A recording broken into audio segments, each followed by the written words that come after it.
안녕하세요. 되게 오랜만에 올라왔는데 보니까 제가 6월 달 첫째 주에 올라오고 4달 만이더라고요. 그래서 지금 굉장히 떨립니다. 제가 이렇게 떨린 적이 없었는데 심장이 터질 것 같아요. 오늘은 인체 신비 근육에 대해서 하려고 하는데 주제는 근육인데 제가 양육부 하면서 공부했던 책 중에 하나님의 가족이라는 책이 있어요. 거기에 있는 내용이랑 좀 비슷한 맥락이 많아가지고 오히려 그쪽을 공부하면서 느꼈던 것을 푸는 식으로 해가지고 하도록 하겠습니다. 오늘의 주제 말씀은 로마서 12장 4절에서 5절입니다. 같이 한번 읽도록 하겠습니다. 시작.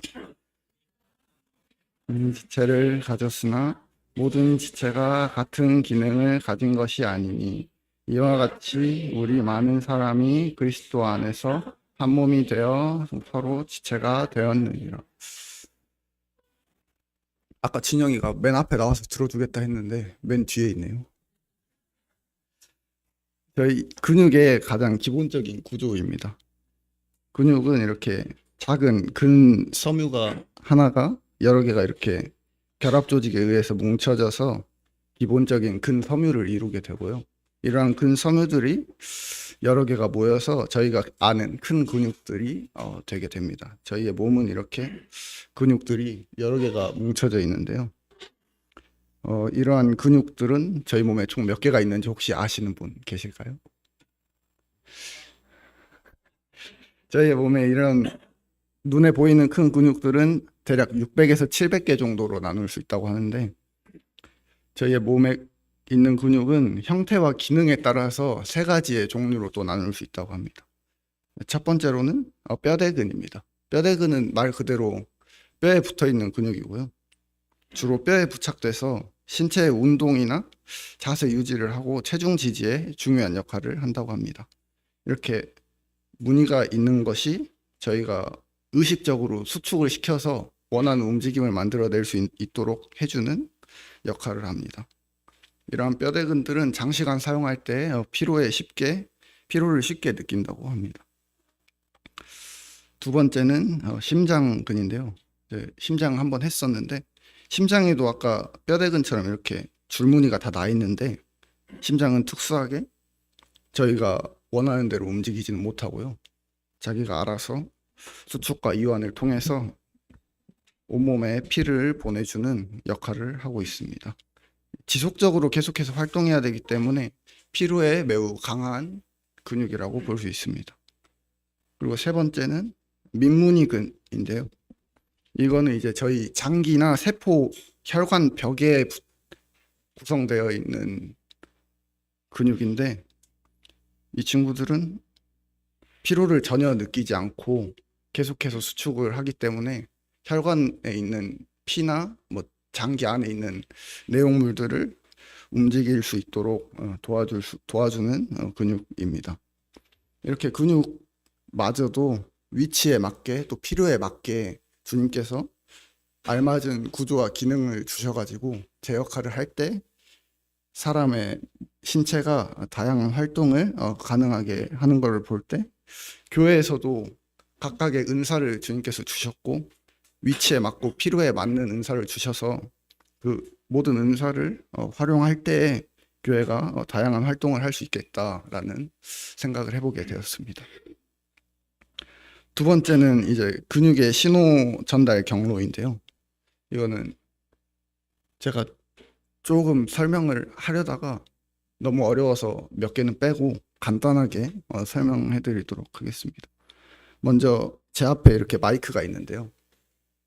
대뇌에서 이제 마이크를 잡으라는 명령을 내리게 됩니다. 그렇게 내리게 되면은 2가지로 나가요. 첫 번째는 바로 이렇게 사람 몸으로 팔로 신경을 전달해 주고 하나는 옆에 있는 손에 신경을 또 전달을 합니다. 그래서 손에도 지금 내가 이 마이크를 잡아야겠구나라는 정보를 알게 되고요. 팔이 이제 신경을 전달받아서 잡기 위해서 뻗기 시작하면은 근육에는 고유 수용성 감각이라는 모든 감각들이 있어요. 이 고유 수용성 감각이 어떤 감각이냐 하면은 지금 계신 분들 모두 눈을 감아 보시겠습니까? 눈을 감더라도 내 코가 어디 있는지 알고 계시죠? 내 귀를 잡을 수 있으시죠? 이런 것들이 고유 수용성 감각입니다. 각 근육의 수축 정도, 장력을 계속해서 뇌에다가 전달하는 그런 감각인데 이걸 통해서 지금 내 팔이 얼마나 펴졌는지 그러한 정보들을 계속해서 손해로 다시 전달을 합니다. 그렇게 해서 손해가 피드백을 하는 거예요. 이걸 잡아야 되는데 내 팔이 얼마나 펴졌는지 지금 이 정도 펴졌으니까 조금 더 펴라 라는 명령을 더 내리게 되고 이 정도 갔으면 조금 뒤로 빼라 라는 명령을 내리게 돼서 이렇게 내가 원하는 것을 정확하게 잡을 수 있도록 계속해서 피드백을 하는 역할을 하게 됩니다. 저는 이 고유 수용성 감각을 생각할 때 저희가 하는 모든 일이나 교회에서 하는 모든 행동들이 모든 활동들이 머리 대신 주님께로부터 내려온 거잖아요. 그렇게 해서 저희가 어떠한 활동들을 하게 되고 그렇게 하게 되는데 일을 하다 보면은 반복적인 일을 할 때가 있고 또 이 정도는 내가 할 수 있지 않을까라는 생각을 할 때도 있는 것 같아요. 성경에서도 보면은 모세가 물을 내게 할 때 첫 번째는 하나님께 의존을 했지만 두 번째는 자기 멋대로 바위를 쳐서 물을 냈잖아요.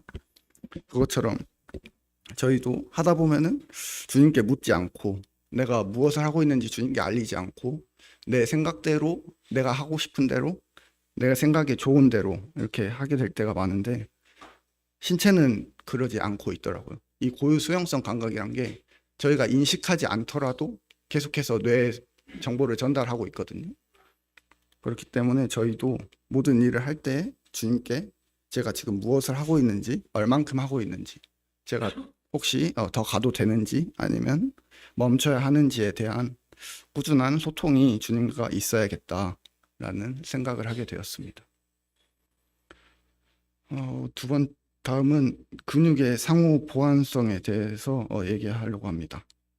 근육의 움직임을 설명할 때 네 가지의 단어를 이렇게 사용을 하는데요. 첫 번째는 주동근으로 주로 운동을 수행하는 근육입니다. 두 번째는 저항근, 주동근의 움직임에 반대하는 힘을 작용하는 근육이고요. 세 번째는 보조근, 주동근을 도와주는 근육이고 마지막은 짝힘인데 짝힘은 이제 서로 다른 방향으로 근육이 힘을 작용을 하지만 움직임은 하나가 만들어지는 서로 협력해서 하나의 움직임을 만들어내는 그러한 힘을 말하고 있습니다. 하나씩 보게 되면 이렇게 팔꿈치를 굽히게 될 때 여기 있는 이두근은 수축을 하게 되기 때문에 주동근을 볼 수 있고요. 반대쪽에 있는 삼두근은 천천히 펴짐으로써 저희가 굽힐 때 너무 과하게 굽어지지 않도록 너무 빨리 굽어지지 않도록 반대되는 힘을 작용하는 저항근이 되게 됩니다. 또 반대로 팔꿈치를 펼 때는 삼두근은 이제 수축을 하기 때문에 주동근이 되는 거고 반대로 이두근은 천천히 펴지기 위해서 저항근의 역할을 하게 됩니다. 이 주동근 저항근의 개념을 살펴볼 때 교회에도 이런 게 있잖아요. 항상 나와는 반대되는 생각을 가지시고 항상 내가 하는 거에 딴지를 거는 것 같고 항상 왜 나한테만 그러지 하는 생각을 가지게 될 때가 있는데요. 이 주동근과 저항근의 관계를 볼 때 주동근이 너무 갑작스럽게 수축을 하게 되면은 반대쪽에 있는 저항근이 다치게 되고요. 또 반대로 저항근이 너무 큰 힘을 주게 되면은 내가 원하는 일을 제대로 수행하지 못할 수가 있고 또 반대로 저항근이 아예 힘을 주지 않는다면 주동근의 과도한 수축으로 인해서 염증 등의 손상이 발생할 수 있다고 합니다. 그렇기 때문에 분명 나와는 반대되는 것 같은 성도가 있다 하더라도 그것은 주님께서 주신 균형을 맞추는 것이라고 생각이 되어집니다. 다음은 보조근인데요. 보조근은 저희가 숨을 쉬는 것을 생각하면 쉽습니다. 저희가 숨을 쉴 때 가장 잘 아시는 근육이 횡격막이죠. 횡격막도 근육인데 횡격막이 이렇게 있고요. 하지만 횡격막만으로는 저희가 충분한 호흡을 할 수 없다고 합니다. 숨을 들이마실 때는 이 목 쪽에 있는 근육들이 수축을 해서 이 갈비뼈들을 이렇게 들어줌으로써 폐가 충분히 늘어날 수 있는 공간을 같이 만들어주고요. 또 반대로 숨을 내쉴 때는 이 배 쪽에 있는 근육들과 갈비 사이사이에 있는 근육들이 수축을 하게 돼서 다시 가슴을 이렇게 좁게 만들어서 호흡을 내뱉을 수 있도록 도와주는 역할을 하게 됩니다. 교회에서도 이렇게 횡격막처럼 눈에 보이고 앞에 나서서 큰일을 하시는 분들이 분명 계셔요. 그분들도 계시지만 뒤에서 보조근처럼 눈에는 보이지 않지만 도와주고 계시는 분들이 계시거든요. 그리고 혹시 내가 하는 일이 너무 작아 보일 때도 있고 좀 쉽게 보일 때도 있지만 이 횡격막이 손상이 돼서 제 기능을 하지 못할 때 이 보조근들이 일을 함으로써 저희가 잠깐은 숨을 쉬고 살아갈 수 있거든요. 그걸 통해서 저희가 하는 일이 교회에서 하는 일이 크고 작음이 절대 없다. 그러한 것들을 저희가 보게 되었습니다. 마지막은 짝힘인데요. 이 짝힘을 설명하는 그림인데 이거는 조금 어려워서 이 그림은 팔을 옆으로 벌리는 그림이에요. 팔을 옆으로 벌릴 때 이 어깨에 있는 근육은 수축을 하게 되고요. 또 어깨 위팔뼈 머리에 붙어 있는 이 가로 방향으로 있는 근육도 수축을 하게 됩니다. 그렇게 수축을 하게 될 때 이 팔이 이렇게 위로 올라갈 수가 있는데요. 이 상태로 수축을 하게 되다 보면은 여기 위팔뼈 머리 부분이랑 위에 있는 어깨뼈와 부딪히게 돼요. 그렇기 때문에 여기 밑에 있는 이 근육들이 같이 수축을 합니다. 여기에 굉장히 작은 근육들인데 여기 있는 친구들은 이렇게 같이 수축을 해서 이 위팔뼈가 22도인가? 22도 올라갈 때마다 밑으로 1cm씩 미끄러지게 만들어줍니다. 그렇게 해서 제가 이렇게 굴러갈 때 밑으로 같이 내려가서 여기가 부딪히지 않도록 도와주는 역할을 하기 때문에 이 친구들이 일을 제대로 하지 못할 때 흔히 아는 어깨 충돌 증후군, 그런 오십견 뭐 이런 게 생긴다고 해요. 그렇게 해서 어깨를 볼 때 어깨가 안 좋다고 해서 여기만 안 좋은 게 아니고 여기 있는 작은 근육 하나가 안 좋아서 어깨에 통증이 일어날 수도 있고 그런 것을 확인할 수 있습니다. 다음은 이제 근육의 성장과 관리라고 제가 이름을 붙였는데 이 아기가 누워있죠? 이 누워있는 아기가 어떻게 해서 이렇게 걸어다니는 아기로 성장할 수 있었을까요? 그거에 대해서 보고자 합니다. 이 누워있는 아기는 처음에 이렇게 뒤집기를 하기를 합니다. 팔을 반대 방향으로, 다리를 반대 방향으로 넘김으로써 뒤집기를 시작을 하는데요. 이 뒤집기 과정에서 주로 팔이랑 어깨 그리고 배 근육들이 발달을 하게 돼요. 그리고 다리의 근육들 마찬가지로 발달을 하게 됨으로써 아기 스스로 자기의 몸을 조절할 수 있도록 되고요. 두 번째는 이제 뒤집기 후에는 아기는 앉는 과정을 가지게 됩니다. 뒤집기를 마스터한 아기는 이제 스스로 앉는데 이때 이 허리와 복부, 앉아있을 때 허리와 복부에 힘을 주고 앉잖아요. 그렇기 때문에 허리와 복부의 근육이 발달하게 되고 이 복부의 근육이 강화가 되면서 아기 스스로 앉아서 이제 균형을 잡을 수 있게 그렇게 된다고 합니다. 그 다음으로 아기는 이제 기어다니기를 시작을 하는데요. 기어다닐 때 아기가 배를 대고 기어가거나 혹은 네 발 이렇게 손발 해가지고 걷는 것을 통해서 팔로 이렇게 잡아당기고 다리로 밀어야 되잖아요. 그걸 통해서 팔과 다리 근육의 협응 능력이 좋아지게 됩니다.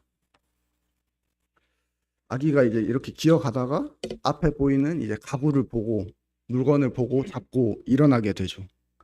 이 일어나는 과정에서 다리와 엉덩이 근육이 굉장히 중요한 역할을 하는데 이것을 통해서 또 엉덩이 근육과 다리 근육이 계속해서 발달하게 될 때 비로소 아기는 스스로 서 있게 되고 서서 이제 달려갈 수 있게 되게 됩니다.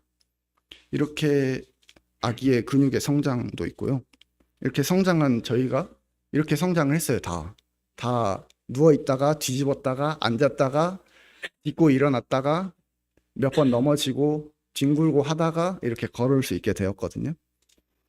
이렇게 성장을 한 저희가 신체가 이제 아프죠. 점점 아파요.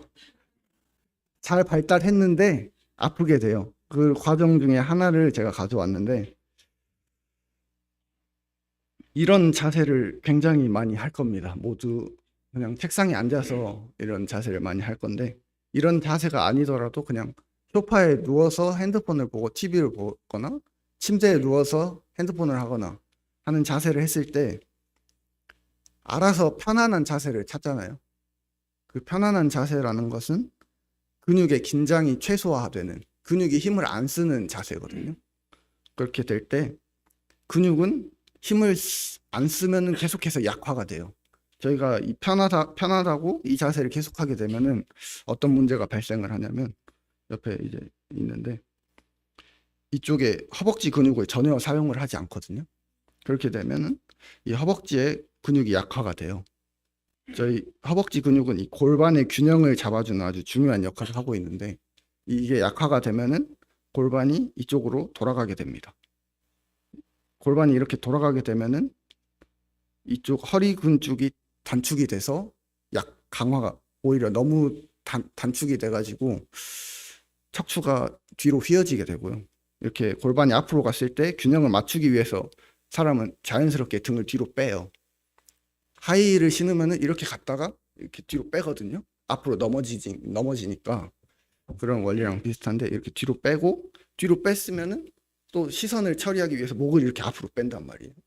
목을 앞으로 빼면서 이 허벅지 근육 하나가 약화가 됐는데 허리가 휘고요, 등이 굽고 목이 앞으로 나오는 거북목이 발생을 하게 됩니다. 이것을 봤을 때 교회나 개인의 신앙도 이와 같다라는 생각을 하게 됐는데, 처음에 누워있는 아기는 굉장히 편안하죠. 이렇게 앉아있는 것도 굉장히 편안하고 침대에 누워서 핸드폰 보는 것도 굉장히 편안합니다. 하지만 아기가 이렇게 뒤집으려 하고 일어서려 하는 것은 굉장히 힘들고 아기 입장에서는 무서운 일일 수도 있고 다치는 것을 각오하는 일일 수도 있습니다.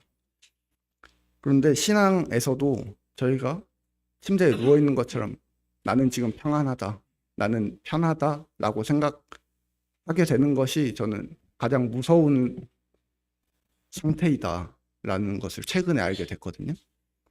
사탄이 노리는 게 현재 상태에 안주하게 만드는 거라고 생각이 되더라고요. 아기가 아무것도 안 하고 편하다고 누워 있으면 성장을 하지 못하고 발달에 장애가 오게 되고 심한 경우에 죽음에까지 이룰 수 있는데, 이렇게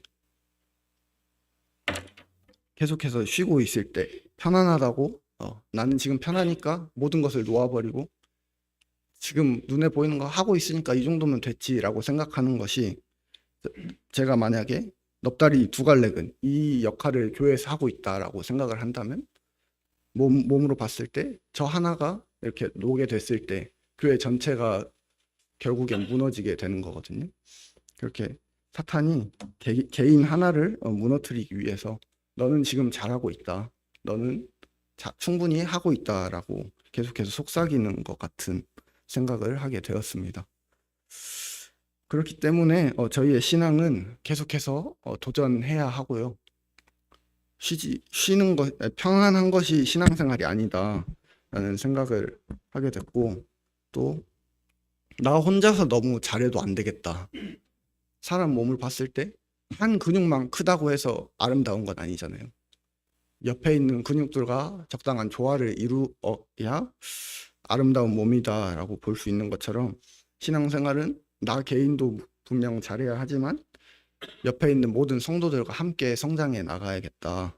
그렇기에 서로서로 권면이 필요하고, 또 너무 많은 짐을 지고 있는 성도가 보이면 같이 짐을 덜어주고, 그런 것이 주님께서 그리신 교회의 모습이 아닐까라는 생각을 인체의 근육을 보면서 조금씩 하게 되었습니다. 저는 인체를 계속 공부하면서 인체도 이렇게 아름답게 만들어 놓으셨는데 주님의 신부라는 교회는 얼마나 더 신비롭고 아름답게 만들어 놓으셨을까라는 생각을 하게 되었어요. 그래서 주님께서 계획하시고 그려 놓으신 교회의 모습을 빛골 성모교회 성도님들이 함께 만들어가면 좋겠다라는 생각을 가지게 되었습니다. 그럼 이상으로 준비한 거 마치고 기도하고 다음 시간 갖도록 하겠습니다.